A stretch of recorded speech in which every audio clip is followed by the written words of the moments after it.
नमस्कार, मैं हूं आपके साथ रोहित। साल 2020 में मोदी सरकार 3 कृषि कानून लेकर आई थी और दावा किया था कि इन कानूनों से किसानों का कल्याण होगा। मगर जिन किसानों के लिए ये कानून लाए गए थे, वही किसान इन तीनों कानूनों के खिलाफ धरने पर बैठ गए और राकेश टिकैत के नेतृत्व में ये धरना चलता रहा कि इसी बीच वो वक्त भी आ गया जब आखिरकार प्रचंड बहुमत वाली मोदी सरकार को राकेश टिकैत के आगे झुकना भी पड़ गया और किसानों के आगे हार गए पीएम मोदी ने 19 नवंबर को खुद ये ऐलान किया कि हम तीनों कृषि कानूनों को वापस ले रहे हैं। मैं आज देशवासियों से क्षमा मांगते हुए सच्चे मन से और पवित्र हृदय से कहना चाहता हूं कि शायद हमारी तपस्या में ही कोई कमी रही होगी, जिसके कारण दिए के प्रकाश जैसा सत्य कुछ किसान भाइयों को हम समझा नहीं पाए। आज गुरु नानक देव जी का पवित्र प्रकाश पर्व है। ये समय किसी को भी दोष देने का नहीं है। आज मैं आपको, पूरे देश को ये बताने आया हूं कि हमने 3 कृषि कानूनों को वापस लेने का, रिपील करने का निर्णय लिया है। मोदी सरकार को भी झुका देने वाले राकेश टिकैत ने तीनों कानूनों की वापसी करवा ली, मगर इसके बावजूद राकेश टिकैत किसान आंदोलन जारी रखने पर अड़े हुए हैं, क्योंकि कहीं ना कहीं ऐसा लग रहा है कि उन्होंने मोदी सरकार की कमजोरी पकड़ ली है।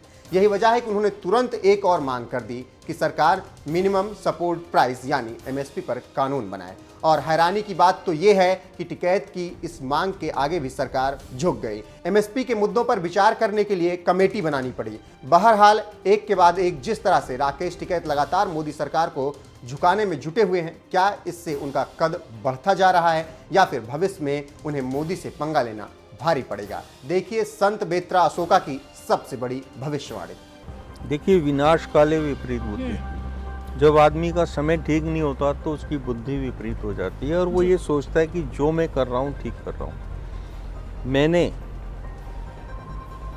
माननीय राकेश टिकैत जी की कुंडली का जो स्वॉट एनालिसिस किया था, उसमें मैंने पूरी डिटेल में बताया कि उनकी शनि की 7.5 के द्वितीय चरण की द्वितीय ढैया चल रही है जी। जिसमें जो है अब उनके जो लिए गए डिसीजन हैं, उनके कारण उनकी अपनी लाइफ, फैमिली लाइफ डिस्टर्ब होगी। दूसरा, उनकी जो है संकटा में उल्का योगिनी का जो अंतर चल रहा है, वो नवंबर के लास्ट वीक से लेके जनवरी के बीच में कुछ ऐसा गलत निर्णय उनसे होगा जिसके कारण उनके ऊपर जो है कानूनी कार्रवाई होगी जी। अब देखिए, ज्योतिष जो है, हम तो हर एक को, राकेश टिकैत किसानों के नेता हैं, हमारे भी नेता हैं, तो हर एक को एज ए एस्ट्रोलॉजर एक सुझाव बहुत पहले दे दिया। और आप देखिएगा कि 3rd week of 4th week of November में ही ये सारी चीजें बदली हैं जी। 19 तारीख को देश के प्रधानमंत्री माननीय मोदी जी ने कृषि कानून को वापस लिया। कृषि कानून का वापस होना, इसकी माइलेज अगर राकेश टिकैत लेना चाहते तो बहुत बढ़िया माइलेज ले सकते थे और उनकी जो इमेज है बहुत पॉजिटिव हो जाती। लेकिन वो कैसे सर? देखिए, मोदी जी की बात को मान के मोदी जी ने तीनों कानून वापस लिए जी, और उन्होंने ये बोला था कि तीनों कानून बिल वापसी ही घर वापसी है जी। तो ये बात तो उनकी हो गई। लेकिन अब यहाँ पर अब वो एमएसपी पे अड़े हुए हैं। अब यहाँ पर देखिए, मैं बताता हूँ क्या है। एक स्टोरी है, Who took my cheese। अगर ये बुक को आप पढ़ेंगे तो आपको बिल्कुल क्लियर हो जाएगा। 1 साल से भी ज्यादा समय तक राजधानी दिल्ली को घेर कर बैठे राकेश टिकैत ने जिस तरह से पहले कृषि कानूनों की वापसी करवाई, फिर एमएसपी पर कमेटी बनवाई। उसके बाद से उन्हें शायद कहीं ना कहीं ये लगने लगा है कि पिछले 1 साल में उन्हें जनता से जो समर्थन मिला है उसके दम पर वो मोदी सरकार को हर बार झुकाने में कामयाब हो जाएंगे। मगर क्या वाकई ऐसा होने वाला है? देखिए इस मामले पर संत बेत्रा अशोका ने क्या कुछ कहा। अब यहाँ पर अब वो एमएसपी पे अड़े हुए हैं। अब यहाँ पर देखिए मैं बताता हूँ क्या है। एक स्टोरी है, हु टुक माई चीज। अगर ये बुक को आप पढ़ेंगे तो आपको बिल्कुल क्लियर हो जाएगा। जी। उसमें क्या है कि आपने 1 साल में जो इमेज, जो रिस्पेक्ट, जो फेवर आपको जनता से मिला है, अब उसको आप अपना परमानेंट मान के इसी को कैरी ऑन करना चाहते हैं।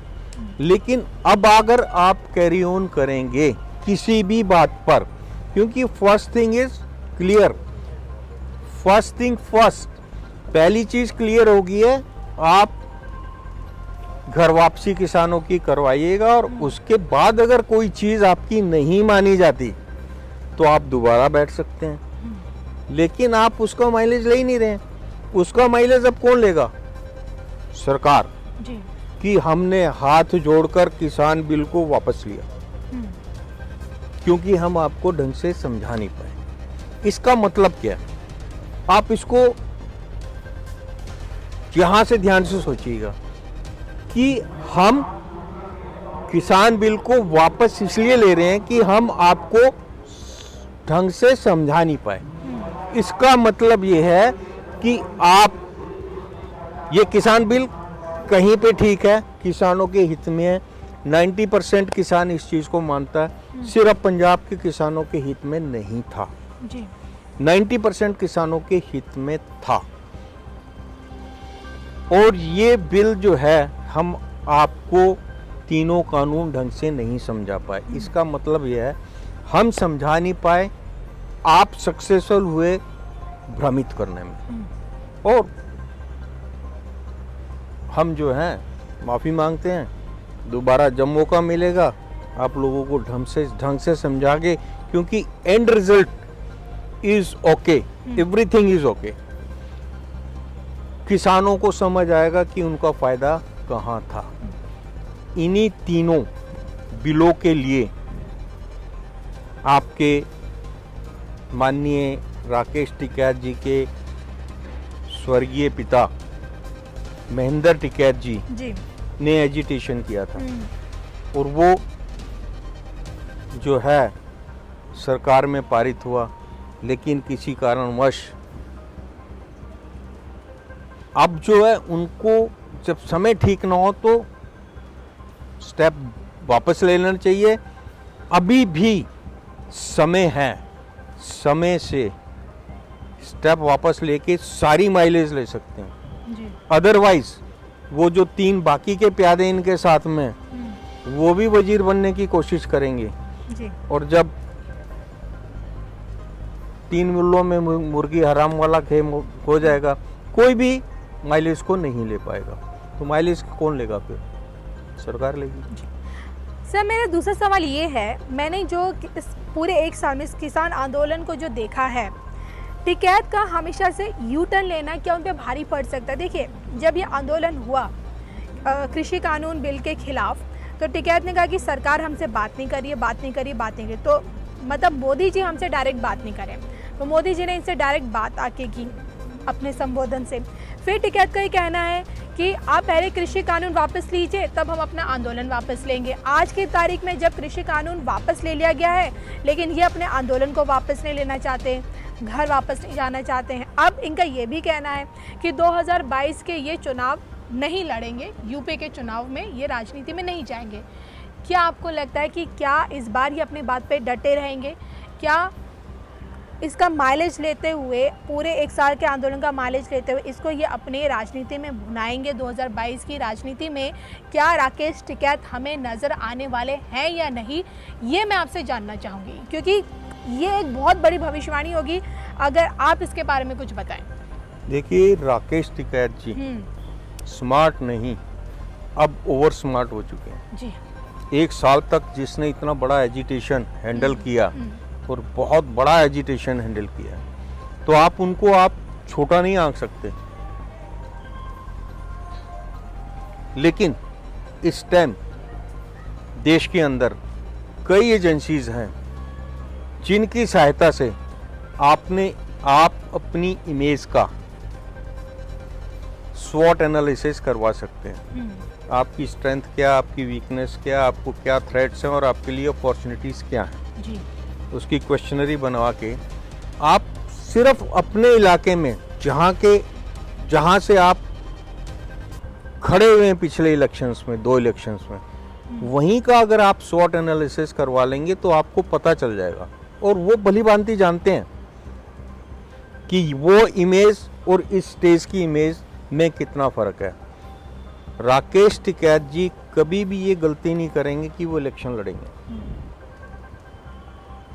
ये गलती वो नहीं करेंगे जी। और उनकी ग्रह दशा भी ये बताती है कि वो ये गलती नहीं करेंगे।